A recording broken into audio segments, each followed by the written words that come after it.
ঈদের আনন্দ দ্বিগুণ হয়ে উঠল ঘুড়ি উৎসবে। এমন আয়োজনে মুখর হলো রাজধানীর সোহরাওয়ার্দী উদ্যান। রবিবারের এই উৎসবে যোগ দেন সব বয়সী মানুষ। এখানে এসে শৈশবে ফিরে যাওয়ার কথা জানান অনেকেই। পাখির সাথে পাল্লা দিয়ে উড়ছে ঘুড়ি, হলুদ নীল কখনো আবার বেগুনি রঙের খেলা। ঈদের দ্বিতীয় দিন সোহরাওয়ার্দী উদ্যানে এসে নগরবাসীর আনন্দ হয়ে গেল দ্বিগুণ। শিশু কিশোরেরাও আনন্দে মাতোয়ারা। এখানে এসে আমার অনেক ভালো লাগছে।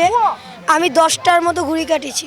আমি বাবার সাথে আসছি, এটা আমার ভালো লাগছে। আমাদের বাবার সাথে ছাদে ঘুরে উড়িয়েছিলাম, তখন অনেক মজা লেগেছিল। তারপর তো আর কখনো উড়ানো হয়নি। আজকে ঈদের সময় একটা ঈদ উৎসব পালন করা হচ্ছে, তো এখানে তো আসতেই হয়।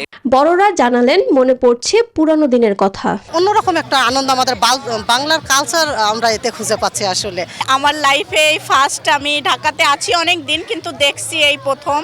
অনেক ভালো লাগছে, অনেক এনজয় করতেছি। আমি ছোটবেলা থেকেই আমার এটার প্রতি আনন্দ পাইতাম, এখনো এটাতে আমার খুব একটা আনন্দ হয়।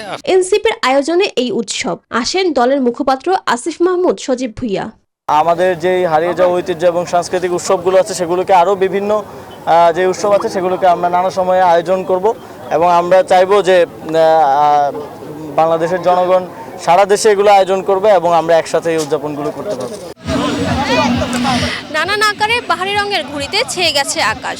ব্যস্ত নগরের কোলাহলে হারিয়ে যাওয়া এই সংস্কৃতি এবং ঐতিহ্য মনে করিয়ে দেয় আমাদের ছোটবেলার কথা। আর তাই তো ঢাকার যান্ত্রিক জীবনে এই উৎসব ঈদের আমেজকে আরও বাড়িয়ে তুলবে এমন প্রত্যাশাই সকলের। ফারজানা রিয়া, নিউজ 24, ঢাকা।